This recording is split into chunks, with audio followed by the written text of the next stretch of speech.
Bismillahir Rahmanir Rahim. I begin in the name of Allah, the All Beneficent, the All Merciful. Nuqoosh Ismat, Preface. In the name of Allah, the Beneficent, the Merciful. To have information about the biographical details and life history of leaders and holy saints is the most important duty with regard to religious cognition, that is, ma'rifat, and a very important factor of character building. That man can never be said to be honest who is absolutely ignorant of the life history of his or her leader or guide, and he can never build a good character who has no exemplars of good character and ideals before him. One who travels in darkness cannot reach his destination, and one who raises a building on personal whims cannot be a favorite of Almighty Allah. Keeping the importance of this point in mind, scholars of Islam have prepared biographies of holy saints in every period of time and tried to present their special characteristics and traits. Books have been written under the title History of Prophets, Biography of Holy Prophet, peace be upon him and his pure progeny, and Life History of Holy Imams, peace be upon them. Rather, books like Incidents of Scholars have also been published. The aim of all of them was not to explain the past circumstances or to enliven the dead through the power of words. On the contrary, the sole aim was to particularly show their distinctive qualities and to build a new character in the light of this. That is why in life history, only those incidents are emphasized which were beneficial from that aim, and the other circumstances and incidents are ignored. Otherwise, all the incidents of the life of a 20-year-old person cannot be compiled into even dozens of volumes. How can complete conditions of lives of hundreds of elders of religion can be compiled in a few books? One-hand history was injustice in the sense that the writer made use of his personal taste. Along with it, he has also kept in mind the exigencies of his time. As a result of which, it is so happened that numerous lives were rendered unworthy of mention and innumerable incidents were buried in the graveyard of history. It was so because these incidents were exposing the defects of many persons, or they were a burden on the mood of rulers and kings on whose motivation the historian had written his book and whose excess of wealth was serving as the ink of the pen of the writer. The tragedy of history and biography writing is very sorrowful, and there is a history of oppressions occurring in this regard. And this is not the occasion to discuss and debate it. It is a reality of which all intellectuals are aware and they recognize it fully, and there is no need to discuss it in more detail. At present, the subject which is having significance is that as many incidents of past and preserved by past historians as much as they were used by the later historians, and in this light, as many writings that have come to the fore all display the same element that the biographer has selected incidents according to his special taste, and then under influence of particular views has derived conclusion from same. In this way, the book of biography has also become needful of a particular insight, and to gain from it also requires a particular understanding. By presenting examples of this clear-cut reality, I don't want to become the culprit of exposing the mistakes of elders, and neither do I aim to insult them.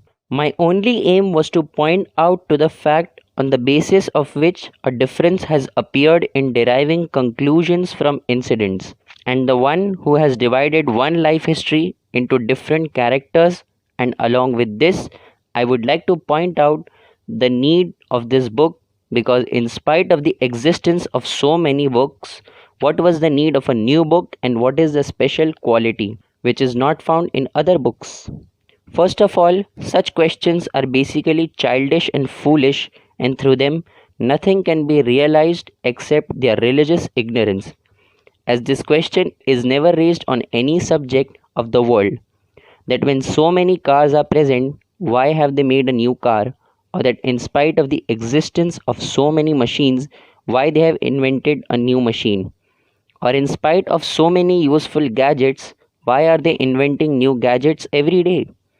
On the contrary, there the demand of taste is only the latest model should be purchased, and it should be seen that what technique has been employed by one who has invented those items this year, and how he has made them compatible with contemporary demands. But in religion, people wish to make use of treatises on laws of religion for hundreds of years, and a desire to make each book as a sign of eternality. And its general secret is not greatness or importance of the book. On the contrary, in religion, it is effect of ignorance and miserliness. That how can we buy one book after another?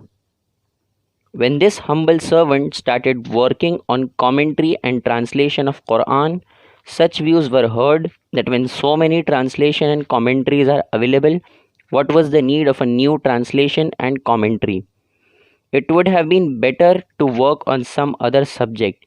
And today, the same voice is echoed at the announcement of Nuqoosh Ismat, that after brief and detailed books of such and such well-known scholar, what is the use of writing on this topic? But thanks be to Allah that after the publication and translation and commentary of Quran, innumerable intellectuals and thinkers have expressed their encouragement, and even though it may have been due to courtesy, they have said there was indeed a need of this commentary and translation in this age. And its most powerful evidence is that within a period of few months, 2000 copies were sold out quickly. Even though there were many shortcomings in its paper and quality, and could never have been said to be in an attractive format which the owners of printing press will have to account for on day of judgment. With regard to the present book also, I have the same hopes that if Allah wills, after its publication, its admirers will appear and they will understand its importance and need. The humble servant has used the same taste in compiling this book which was in use in the commentary of the Quran, and its gist is that if the Holy Quran is a book of training from the Lord of the worlds, we must seek moral points at every step in it, and each of its verses should become a channel of training of views and opinions. In the same way, if the Prophet of Islam has left the purified progeny as a scientific interpretation and practical explanation, aspects of training of human beings should be apparent in their character as well. In my view, the aim of the holy Imams was never to show off their personal qualities and excellence. They used to express their excellence also with the aim of training the people, and they did not ignore this aspect even in most serious calamities. To present the incidents of their lives only as excellence and perfection, and to leave off their beneficial and practical aspects is not true biographical writing. On the contrary, it is dishonesty from biography. For example, a prominent speaker narrated the following incident from the life of Imam Ali, peace be upon him, as follows. A thief whose crime was proved was arrested and presented before the Imam. Companions recommended his case and argued that he was a devotee of Ali, but the Imam had his hand cut off, and when he went to the market and began to recite the praise of Imam Ali, the Imam called him back and joining the severed fingers to his hand and silently prayed for him, and his hand returned to its original healthy state. The conclusion that the writer has derived from this incident is that the love of Ali is something that is beneficial even to thieves, and it joins their severed hands also. So after the majlis, I said to the speaker with utmost respect that incidents are past and they cannot be changed, but at least one should be honest in deriving proper conclusion. Your facts are true, but the conclusions that you have derived will only create negative behavior in the community. If you had only mentioned two other points, that the command of religion is so important that Imam Ali cut off his hand in spite of the fact that he was his devotee and did not give any sort of concession in applying the law of Sharia. He did not allow love to become channel for suppressing of Sharia.